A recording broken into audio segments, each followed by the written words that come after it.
Thank you very much. I am very happy to see you again. This is my favorite venue to present, McGill, and your seminar. I'm grateful to you, Lawrence, and to you, Anna, and to everybody who joined us. This is the paper by Michael Levin, Chris Fields, Lance DaCosta, Rachel Murphy, Daniel Friedman, David Pincus, and myself, called Temporal Depth in a Coherent Self and in Depersonalization Theoretical Model. And we are a diverse group of researchers and clinicians. We have a biologist, a mathematician, physicist, active inference specialists, and 3 clinicians here. And you will see in a bit why it takes a village to tackle an issue like that. This paper is open access on Frontiers if you'd like to find it and read it. I'd like to start with an epigraph from one of my favorite authors, an Irish neuroscientist and geneticist, Kevin Mitchell. And his wonderful book that I recommend, Free Agents, How Evolution Gave Us Free Will. And his statement is that there is no self in a given moment. The self is defined by persistence over time. And you'll hear the same theme throughout the presentation today. Because, I'm talking to psychiatrists and psychologists as well, I'd like to start from, a subjective experience, phenomenology perhaps. I woke up this morning and didn't recognize the man in the mirror. Then I laughed and I said, "Oh, silly me, that's just me." Then I proceeded to brush some stranger's teeth, but they were my teeth, and I was weightless, just quivering like some leaf come in the window of a restroom. And this is not a patient's experience. This is Kurt Weill, a pretty pumpkin, as cited by a British expert in dissociations, Paul Molyneux. And it gives you a flavor of sort of what's going on in an episode. And this sensation of weightlessness is quite frequent. At the risk of being obvious, you probably know these things, but we talk about different kinds of dissociations. A derealization is a sensation that something with the world around me is off. I do not recognize it. It could be feeling in a fog, or it could be literally not recognizing how did I get here. Sometimes accompanied by fear.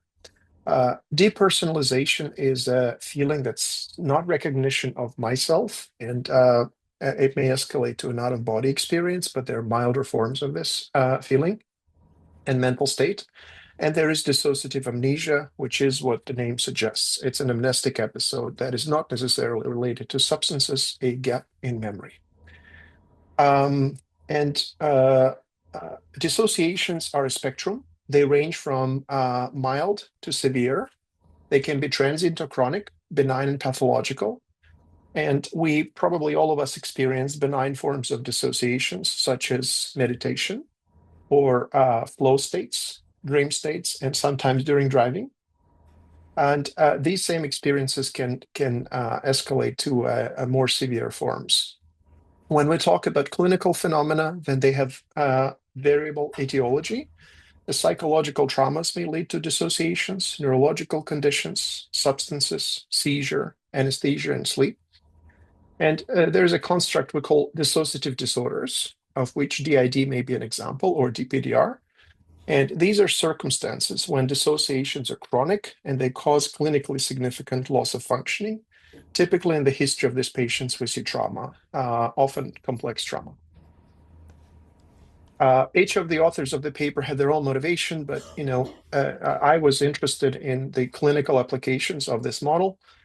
Dissociative disorders are hard to diagnose and hard to treat. About 67% of patients with dissociative disorders have repeated suicide attempts. To clinicians in the room, you know that this is high risk. They're often misdiagnosed, and it takes years before they get an accurate diagnosis, maybe 5 to 12 years. We typically see substance abuse issues, self-harm, sleep problems, mood problems, etc. So they're conditions that are hard to treat. And there are various reasons for that. Some are historical. We still have colleagues who don't believe in the construct of DID.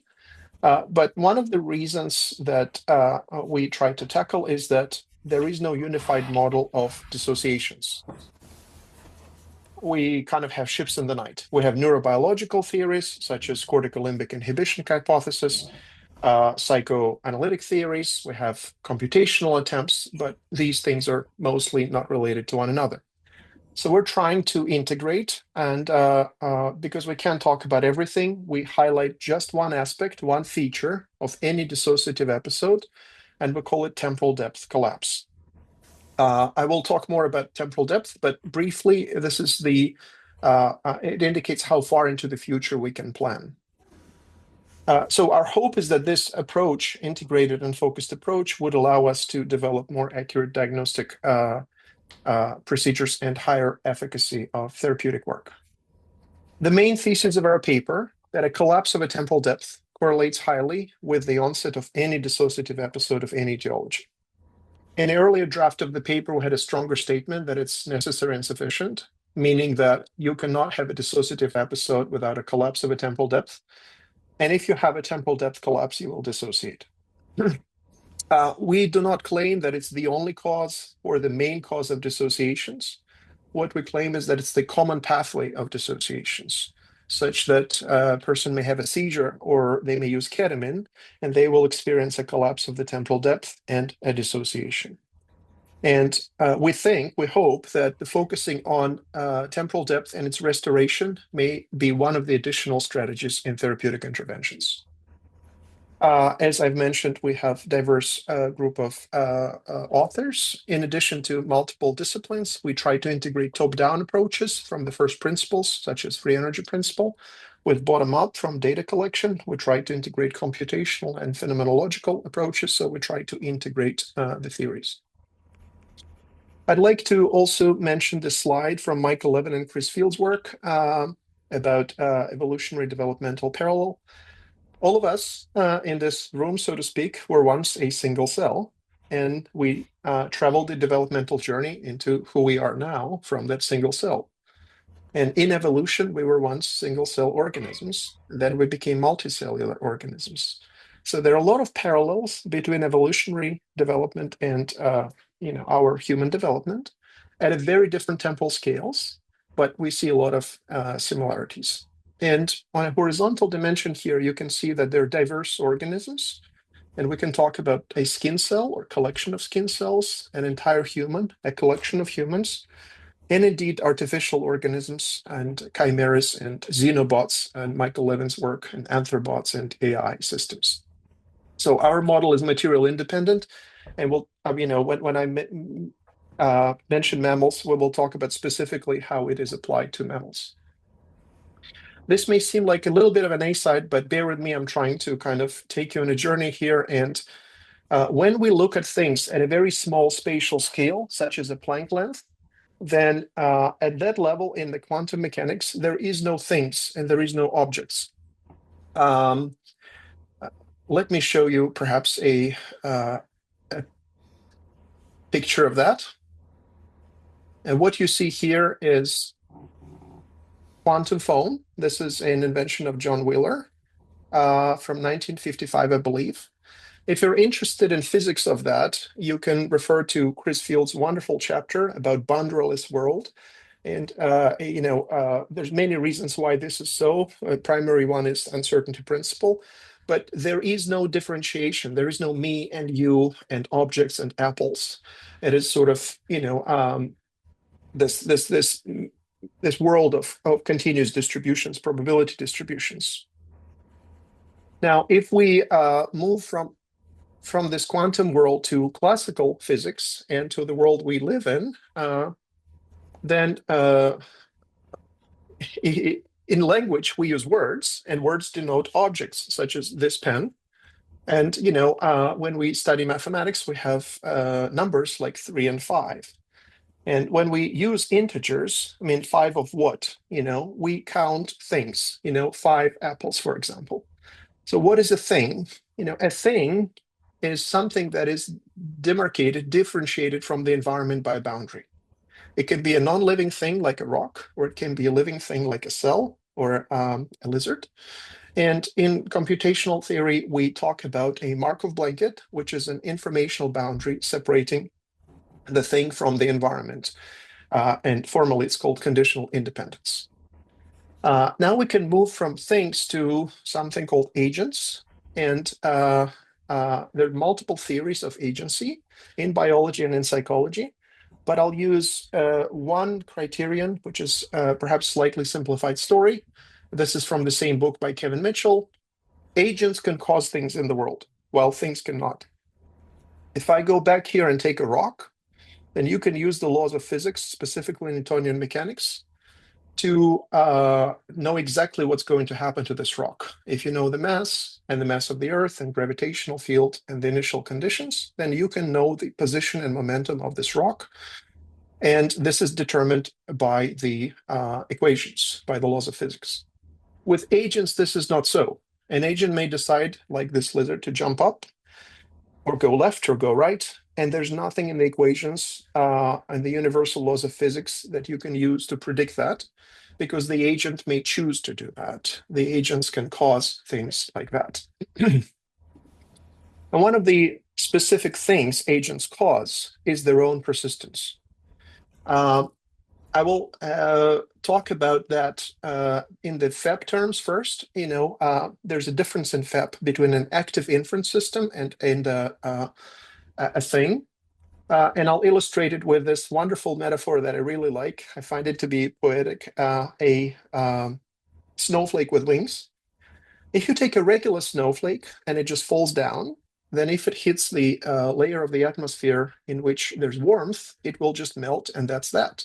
It will stop existing. The boundary will be destroyed. But if you have an imaginary snowflakes with wings and perception, then it can detect warmness and start beating its wings and survive by flying up. And this is an example of an active inference system. Active inference systems, they perceive the world, they're curious, they build models of the world, and they act upon the world to continue persisting. And you're very familiar with autopoiesis and Varela's work, but I want to be specific about this component of active inference systems and agents, that maintaining our own existence actively is one of the most important causes in the world. We cause our own existence. To summarize it briefly, one must be before one can cause. And so we take food in, we breathe air, and if there's a threat in the environment, we seek safety and we run away. And we do a lot of things to continue existing, which means continuation of existence of our boundary that separates us from the environment. If we move on now to higher levels of complexity and self and intelligence, I'm quoting from this paper by Michael Levin, Technological Approach to Mind Everywhere, TAME. It's a long paper, 42 pages, but I highly recommend it, not just to biologists, but to psychologists as well. And here is a concept of a light cone that he introduced. On the vertical dimension, you have time, and on the horizontal, you have space. So if you take a tick, for example, then a tick, for the most part, operates in the here and now. It doesn't know things kilometer away. It doesn't plan into the future very much, and it doesn't recall from the past. While a dog can map out the field by sniffing and running around. And dog, knows about a bear a few hundred meters away, and dog can recall from the past and plan into the future. We have collective intelligence, such as an ant colony. As you know, that a single ant cannot build a bridge, but an ant collective can. And this property emerges in a collective. And at the level of your own skin cells, you have collective intelligence as well. In fact, according to Michael, Alexey, I am a pyramid of intelligences, starting from cells in my skin, and then at the tissue level, I have intelligence. At the organ level, I have intelligence. And it's communicating top-down and laterally as well, forming the entire human. And as a human, we can recall things from before we were born with the help of culture and language, and we can plan things until after we die, such as a living will. So temporally, we have huge light cones, and spatially, I'm talking to you across, a long distance right now. And then it can scale further to human collectives and perhaps AI and superintelligence.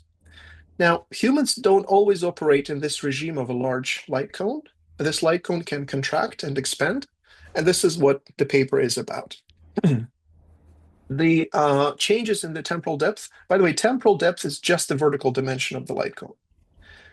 So changes in the temporal depth can be voluntary, such as in meditation it contracts, but if we do long-term planning, it expands. And they may be involuntary, such as during trauma, for example, and they may cause dissociations and painful experiences. Under free energy principle, there is a description of exactly the same thing. As you know, FEB systems have generative models, and some agents are capable of modeling their immediate environment, and they live pretty much in the here and now, which we'll call flat model, while others are capable of planning into the future. And generative models capable of planning are referred to as temporally deep generative models.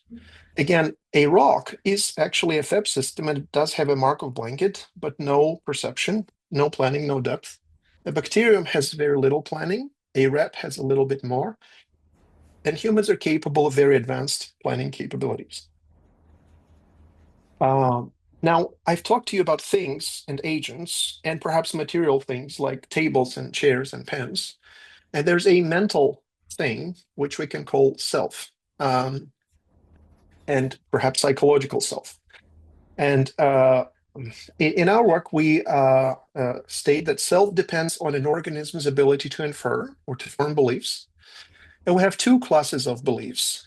Beliefs about the world are inferences about our external environment, and false inferences in this area are related to derealization, while organisms believe about our own internal milieu, our body and mind, is what we call the self. And the false inferences here we can call depersonalization. In our model, self is hierarchical, composite, nested, and with boundaries. And I'll show you a picture in a moment. But it is a hierarchical generative model.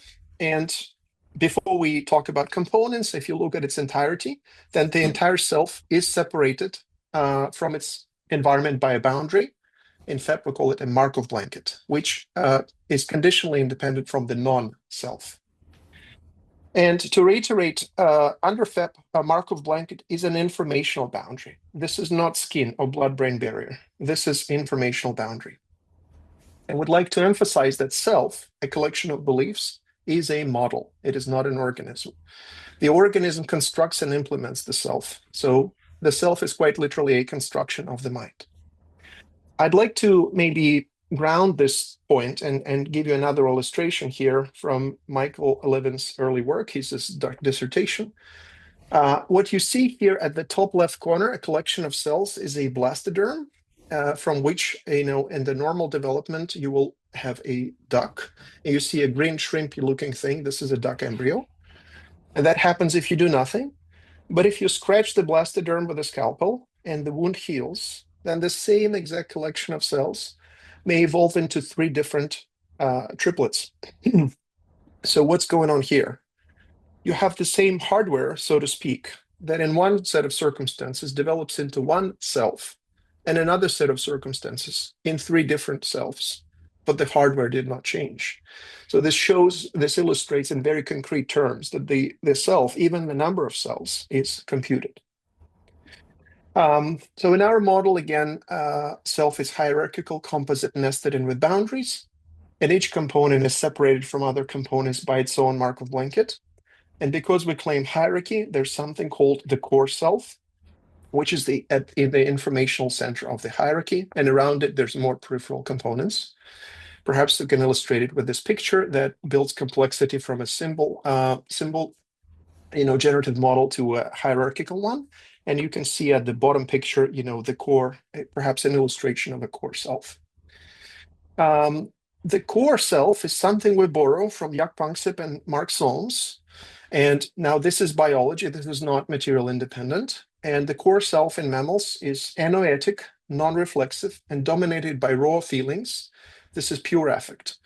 Not language, not movement, pure affect. And this represents to the core form of consciousness. You know that in Solms' kind of theory, you can look at consciousness as an onion, and there's a core level of consciousness, which is pure feelings, and extended levels of consciousness, including the ability to self-report. Let me maybe give you an example. Imagine that a person who never experienced suffocation finds himself in a room full of carbon monoxide, and they start feeling badly. And this feeling badly is specific. It is not hunger, it is not cold, it is suffocation, which is air hunger. And they have no experience. They don't have any priors. They don't have any ways of dealing with this circumstance. It's new. But they have a feeling within, which is qualitatively different from other feelings. And they can, through trial and error, try to move to the left and perhaps feel worse. And if they move to another direction, they may feel better because there's a crack in the window or a draft from underneath the door. And this trial and error and internal compass, if you wish, of the feeling of the homeostat allows us to problem solve in novel environments. And we have an entire collection of these raw feelings, including the actual hunger, thirst, and things like fear and rage. So the collection of these feelings is what Panksepp and Solms call the core self. In mammals, the functioning of the core self is mediated by the reticular activating system and periaqueductal gray. And if you look at decorticated animals like decorticated cats, or these very rare cases of hydrancephalic human children without the neocortex, then they have feelings. In fact, decorticated cats are even more emotional than cats with a cortex, and they function. I mean, these cats they can reproduce and function in life. But the core self does not require a functional neocortex. The higher levels of brain structure in humans, including the neocortex, mediate the higher levels of consciousness in the self. For example, our ability to reflect on our mental mental states, which Solms calls extended consciousness. There is an asymmetry here, such that the higher levels of consciousness cannot function without the core, but the reverse is not true. The core can function without the higher levels. As an illustration, Solms cites Fisher's paper from 2016, such that you can have a tiny lesion, 2 cubic millimeter size lesion, which is the size of a match head, in peribrachial nucleus, and that will reliably place a person into a coma. Well, you cannot find a place in the neocortex where a lesion that size lead to anything that consequential.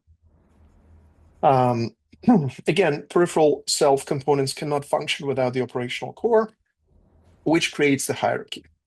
Not only there is a dependency on, peripheral levels need the core, but the core self can influence the regime of functioning of peripheral components through generalized arousal, and it can induce the regime changes through phase transitions. When we have extended consciousness present, we can bind the raw feeling, such as hungry, to objects.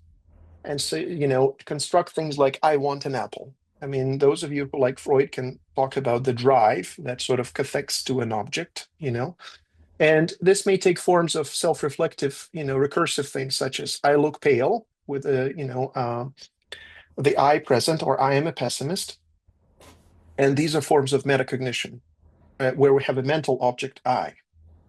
So we'd like to reiterate in our model that I is a metacognitive construct. It's an abstraction that exists only at the higher levels of the self, such as autobiographical self.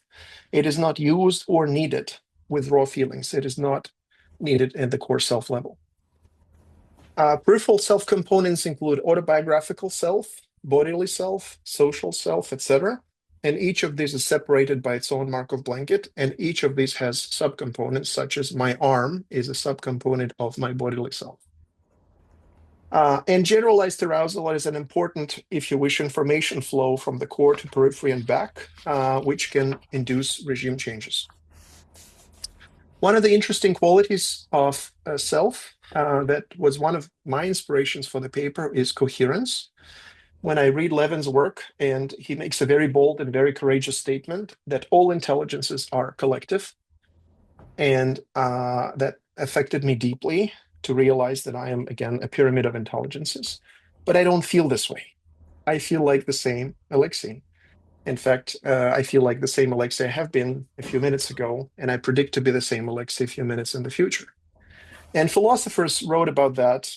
Kant, I believe that, me talking to you right now and looking at the screen and the light coming from the window integrates in the conscious experience into one coherent whole. So what's going on? How can we reconcile this discrepancy of feeling like one, but knowing that it's multiple? What we're claiming is that the autobiographical self is the one who does it, that it creates an impression of unified experience, right? Well, not the entire system. So the autobiographical self claims to itself and others to be the entire self, while it isn't. Anil Seth uses a very strong term here. He calls it a delusion of unified self.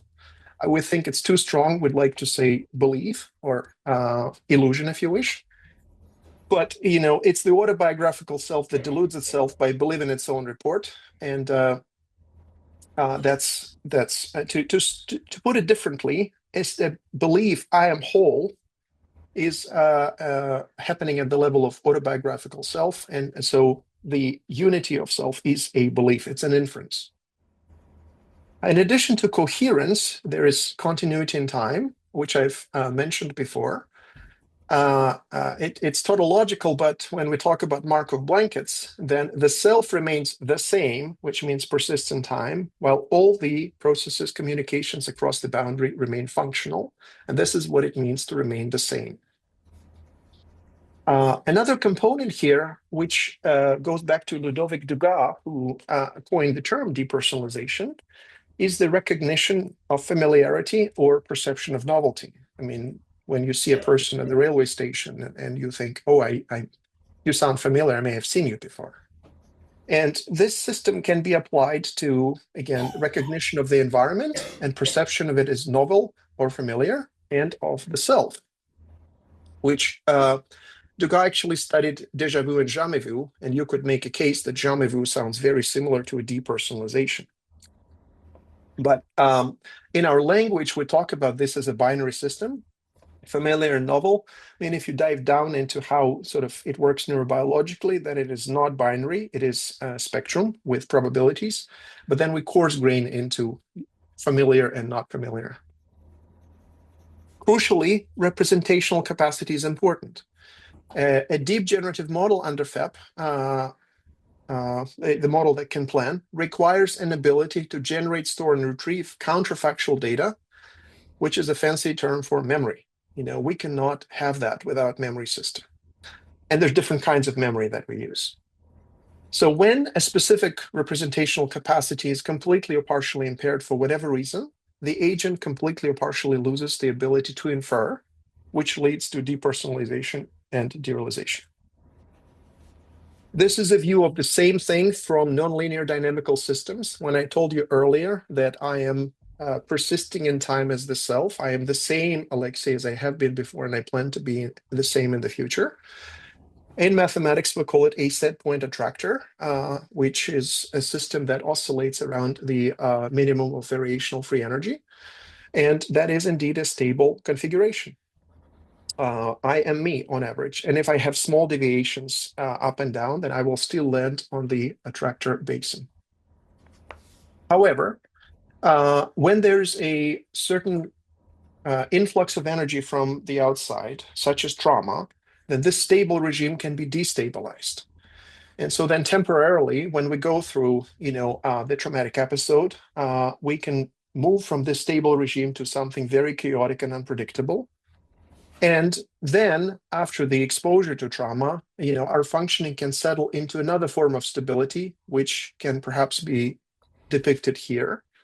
And this is our hypothesis about DID mathematical landscape. What you see here is multiple minima of variational free energy instead of one. And this represents the alters. So if a person in DID has an alter Jane and Pete and John, and then you have itinerancy, you oscillate between them, then this is the mathematical representation of that, which has some stability. And again, in between the initial phase, which you can decide to call health, and this regime, which is pathological, you will have a phase transition of chaotic transition, and then it lands here. Now, if perhaps after the onset of DID, we can claim that this is the configuration mathematically. Now, when this condition becomes stable and takes root, so to speak, if the patient, tries to do something about it in therapy, then it needs to be destabilized. While some things in therapy were stabilized, such as mood and other important functions, sleep, in order for us to introduce change, we need to introduce destabilization, which will be another phase transition. The difference, however, will be that in therapy, this will be voluntary, in a safe environment with a licensed professional. So it's a different, entirely different ball game from involuntary, abrupt, rapid phase transition of acute trauma or complex trauma. I will probably skip through the slides for the sake of time. But the important thing about the phase transitions is all of that happens with generalized arousal. Trauma is accompanied by affective storm, which is a massive influx of generalized arousal.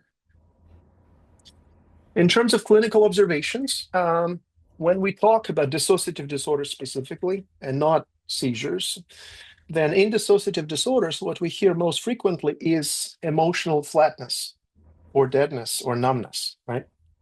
And in our model, in the computational model, that represents issues with communication between the core self, which is affective, and the autobiographical self. When the autobiographical self is insufficiently informed by emotional information flows from the core, it seems as if it is flat. And we'll talk about the neurobiological theories of the same thing, which is the cortical limbic inhibition hypothesis that prefrontal cortex is inhibiting amygdala and insulin. Because our paper is about dissociations in general and not just dissociative disorders, we'll start from the most severe case, which is general anesthesia, which is the complete and total collapse of the temporal depth and the memory systems. And the interesting part is recovery from anesthesia. I've been through that several times in my life, and it's a psychotic process, recovery from anesthesia, and not everybody comes back to who they were. We have literature on postoperative delirium, postoperative cognitive dysfunction, and some individuals, sometimes elderly individuals, or when they have certain conditions, they wake up as a pirate and they don't come back to who they were before. So propofol is a risky proposition. And something that is less severe, a seizure. We also have a total collapse of all memory systems and all components of the self. Because all the representational capacity and the resources necessary for the self to function are disrupted, the seizure introduces a dissociative experience. Neurological patients, the famous patient HM, and in England, a patient Clive Waring, who had either damage to hippocampus bilaterally or they had a surgery and hippocampus was removed. They have no ability to encode episodic memories. And these patients leave in about 10 minutes of the here and now. There is no past beyond that, and there's no future beyond that. This is a shifting frame of 10 minutes. And if you read the book by Clive Waring's wife, which Anil Seth mentioned in his book, Being You, he talked about the series of awakenings. Oh, I'm awake. Oh, I'm awake again. Oh, now I'm finally fully awake.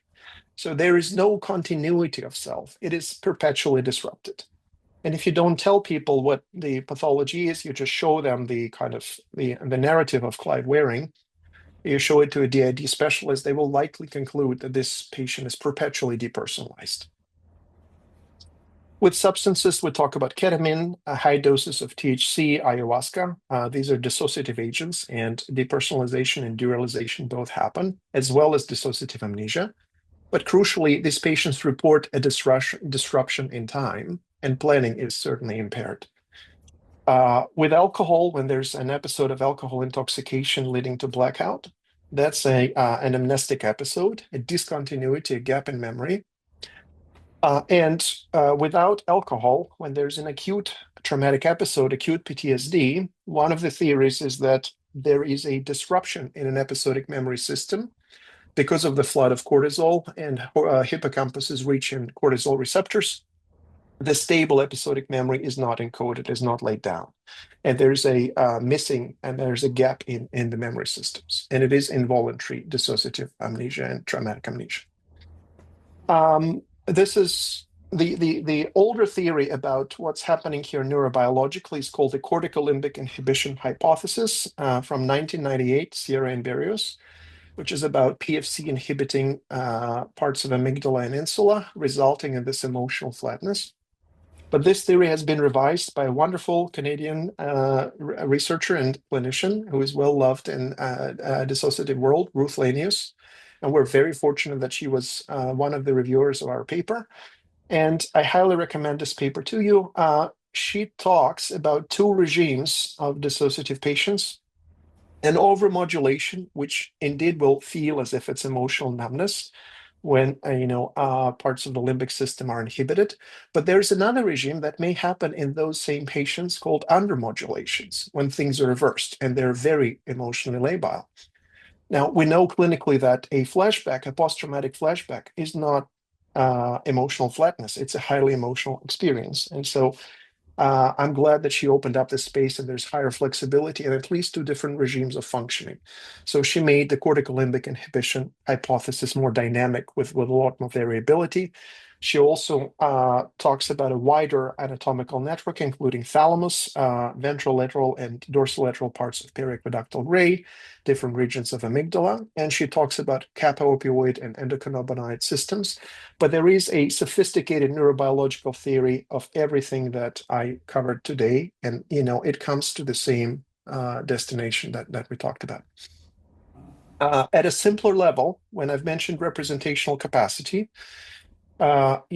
if different component of a memory system is disrupted, then it will induce a specific consequence at the level of functioning. For example, as I've mentioned, in acute trauma, we have a temporary disruption of the hippocampus functioning that will result in a gap in an episodic memory. If you have damage to the insula, perhaps we can expect issues with the bodily self. And if we're talking about ketamine, then one may say that frontoparietal network is impaired, leading to a dysfunction of the working memory, a psychotic experience, and which disrupts broadly the ability to plan and to think clearly. And I think that gives us plenty of time for discussion. And thank you very much for your attention and patience.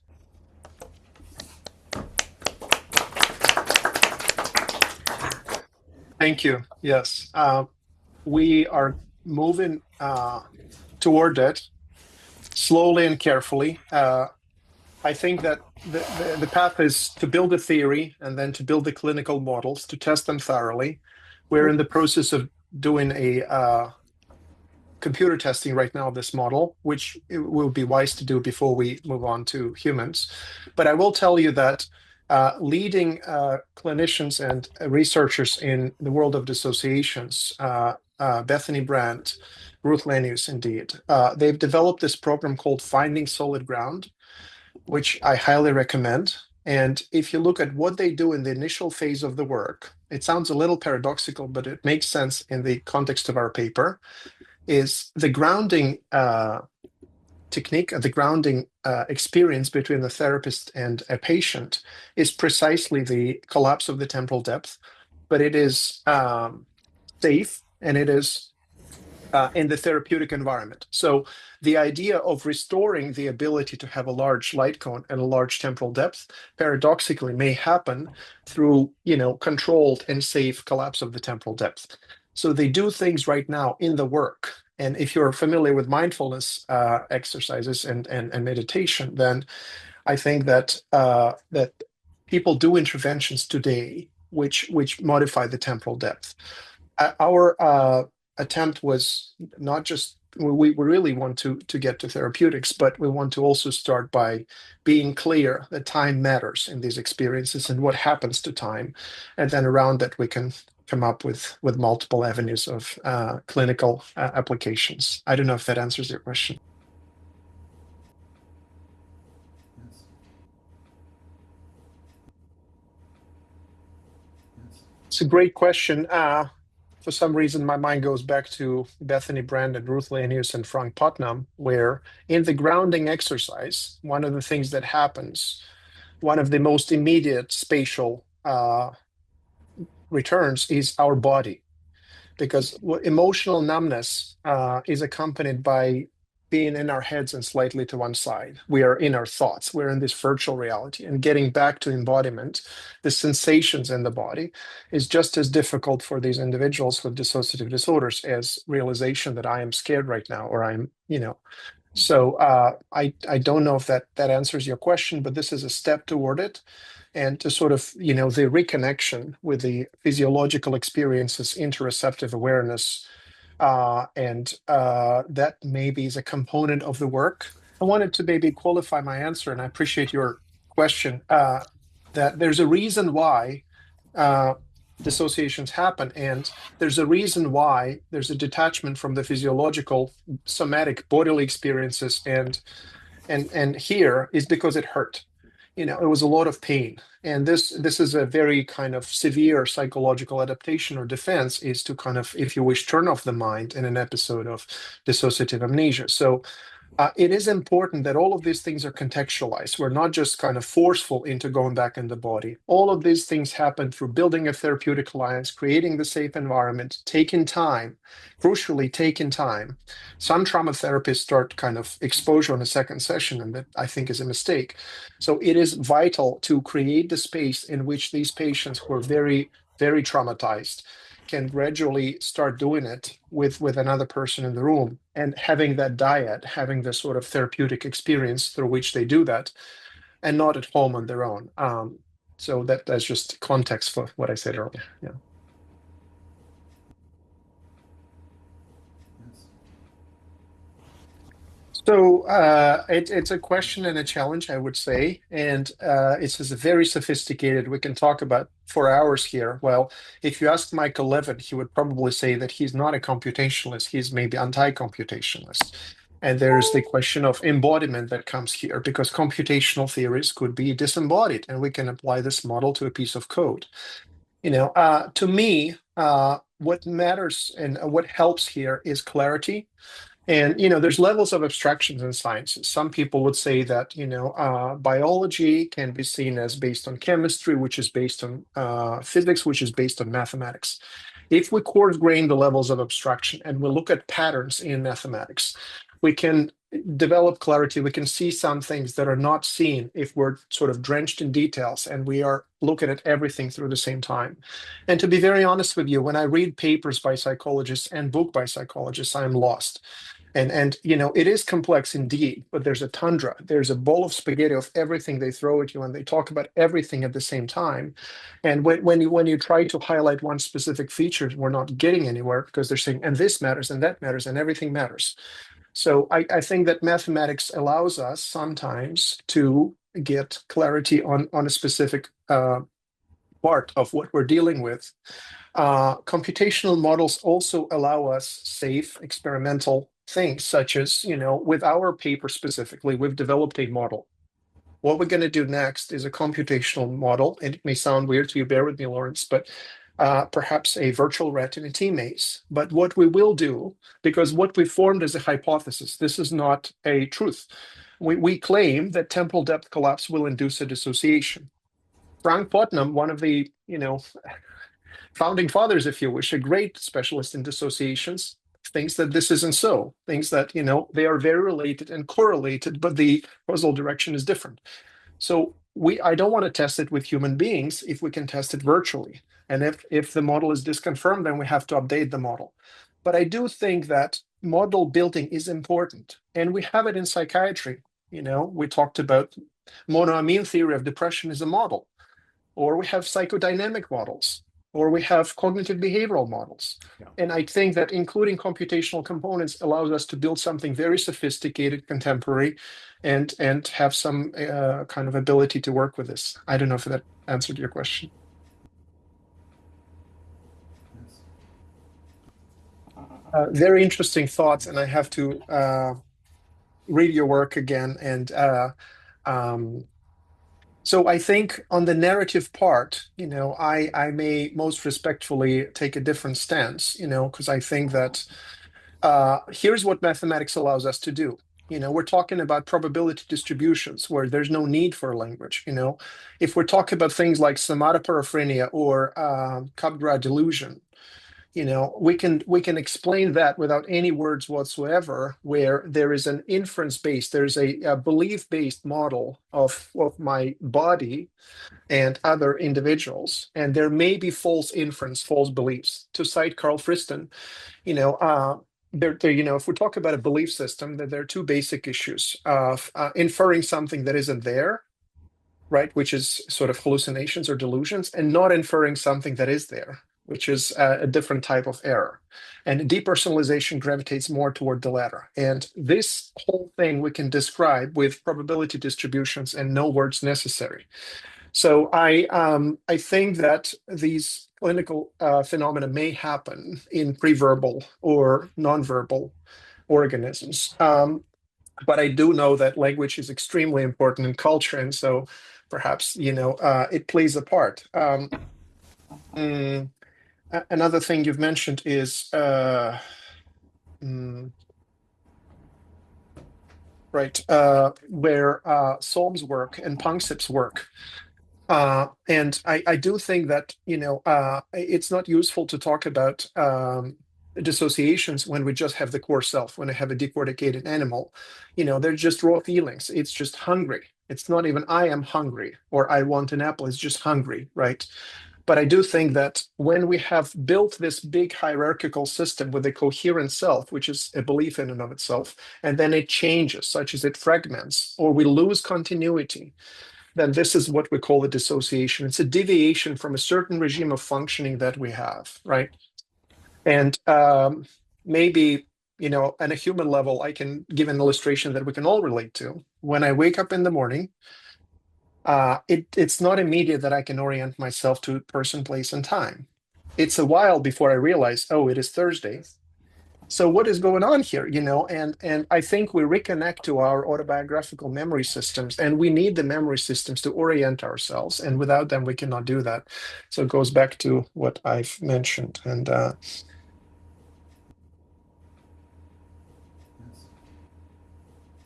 several things came up in my mind when I heard you. One is, you probably remember the cover of Bessel van der Kolk's book, Body Keeps the Score. He has a shattered mirror there, shards of glass, right? I'm actually ambivalent about that book because it created a lot of sort of pop psychology that is fictional in terms of, academic research. But this Right. idea of the kind of broken mirror and the shards of glass is a very good metaphor for trauma. And if we take acute trauma, a single episode, perhaps assault, right? So one of the going theories is that the episode is not encoded, and the episodic memory is the coherence. We tie together who, what, where, context, right? But what we do have is procedural memories, phobic memories, semantic memories, and they're sort of not connected to each other, and that creates discomfort and pain. And in actually trauma therapy of psychodynamic flavor, what we do after we've built therapeutic alliance, after stabilizing mood and substance use and sleep and other things at the right time when the patient is ready, we fill in the gap in the episodic memory. We construct an episode together, and it doesn't matter whether it's accurate or inaccurate, but we fill in the gap, and that restores continuity, and that's the restoration of the temporal depth. And yes, patients suffer from the gaps. These sort of discontinuities are painful. So, right. Maybe I did a jump, as you said, but the reason I connected the two. So if I have discontinuity in my episodic memory, specifically about traumas, if you imagine multiple traumas, then my past is just discontinuous. I have gaps. I cannot recall freely, and I suffer around it because I have pain associated with what happened, but I kind of don't know what happened because there is no episode. And when you fill in the gap, sometimes Korsakoff patients do it with a confabulation, but when the gaps are filled in, you restore continuity, then you restore the ability to retrieve the memory. And there's some meaning, some narrative, as Lawrence mentioned. Well, none was present before. It was meaningless, it was painless, and it was helpless because I cannot do anything with it. It hurts, but I'm missing details and I don't have the coherence. So if you reconstruct the past and there's a continuous past, then in a way we're restoring temporal depth. Well, when it's full of gaps, we don't have the temporal depth. We have just hit or miss. right? Maybe I'll go back to your last question, the clinical application, where you're describing, John, a patient who is talking about depersonalization, but it appears that time is unimpaired. I think that it matters kind of what level of details we dive into here. And if we dive into kind of the mathematical details, it may, the question is, we need to define the variables. When they tell you that their time is intact and they seem like they can plan and recall from the past, it is not exactly the same thing. Let me try to be more specific. So when we talk, you mentioned labeling the environment or not labeling the environment. In FEP, it looks like a probability distribution. So, if I cite Carl Friston here, who very generously commented on this paper, if I feel like I'm causing something in the world, then I'm not depersonalized. But if I'm not sure, if it appears that maybe I caused this, or maybe not I caused this, or maybe somebody else caused it, then there's uncertainty.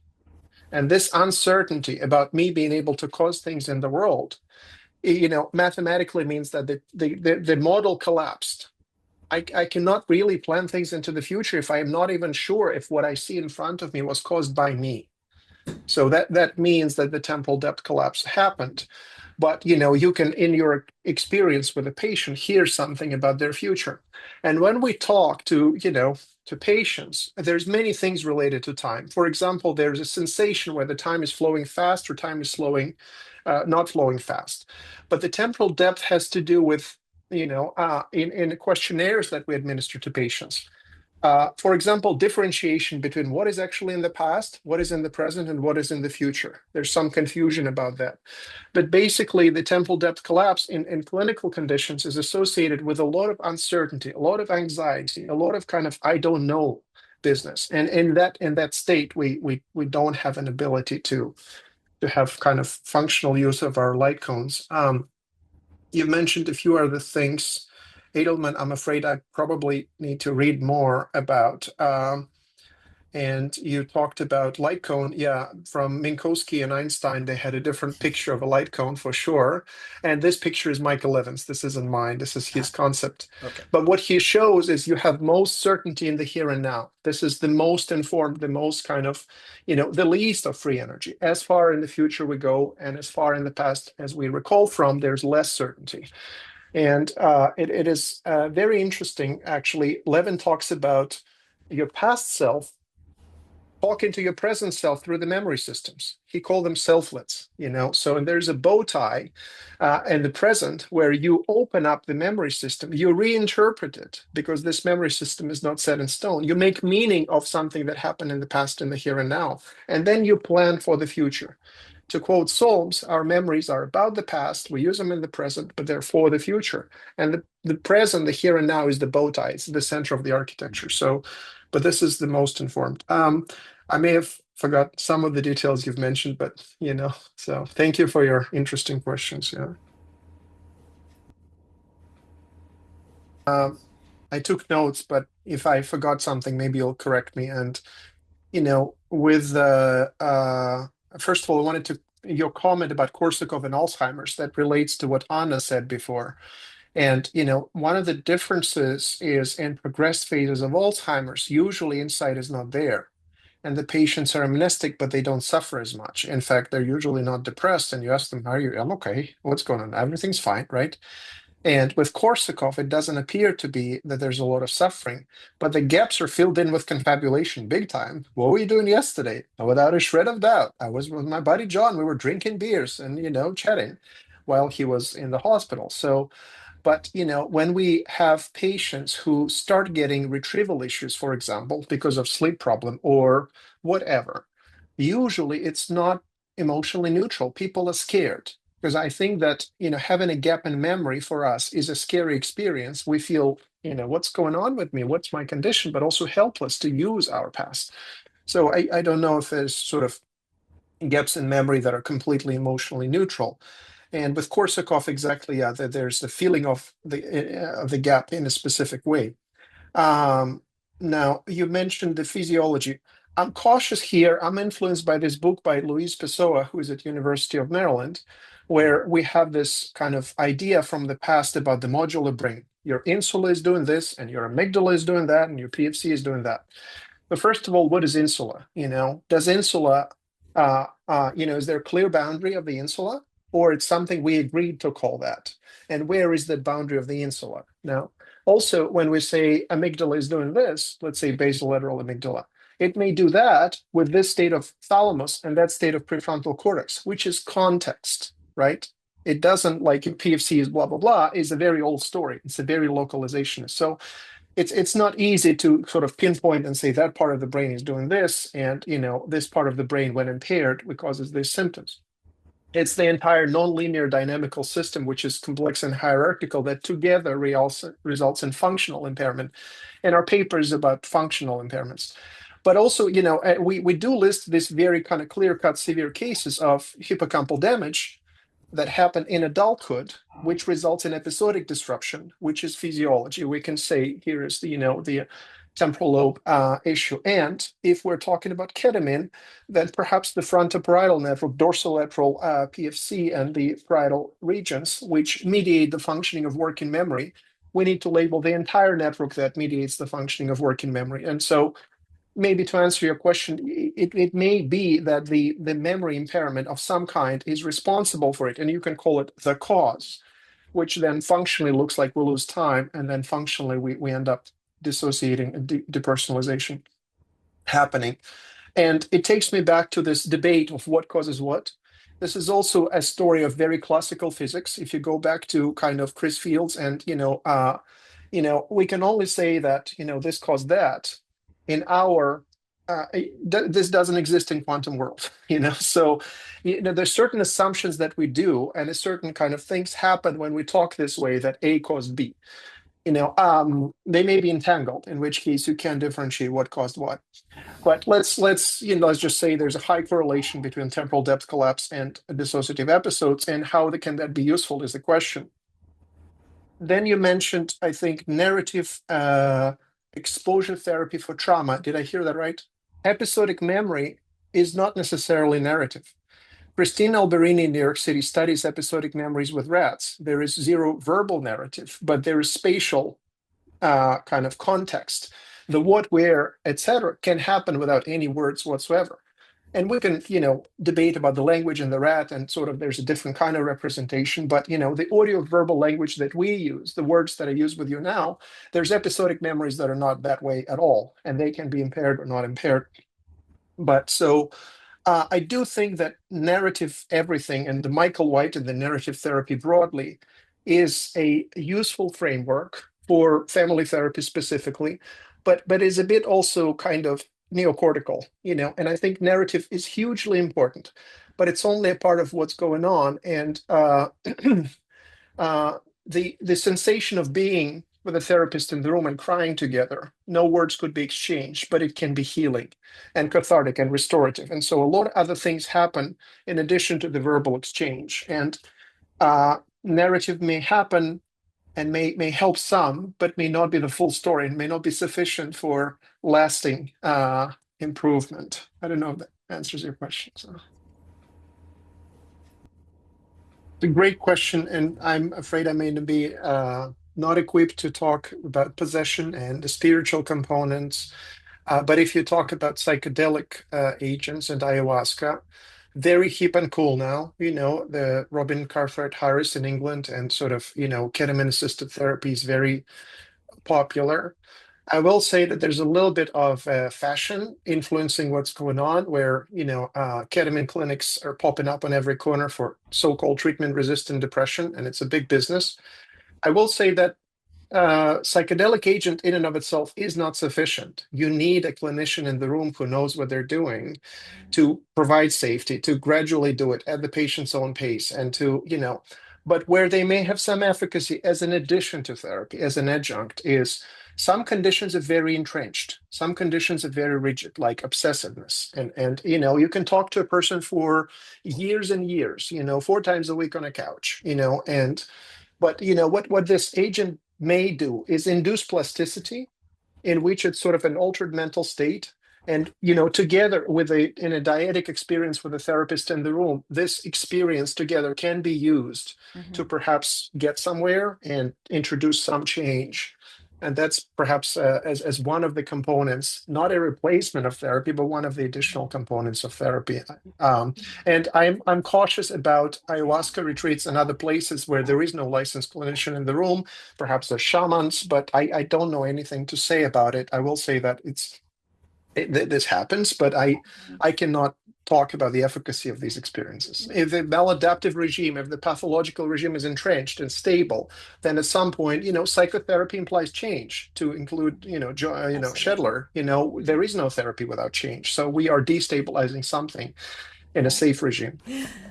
So thank you so much. Really wonderful, very stimulating, very close to our hearts here, both in terms of the interest in dissociation. From a cross-cultural point of view, and it relates to the last thing that Kanias was saying, that dissociation, grosso modo, is extraordinarily common around the world and mostly sought after as a positive healing experience rather than as a consequence of trauma. So that raises questions about how we think about this and what we put front and center when we're trying to make sense of things.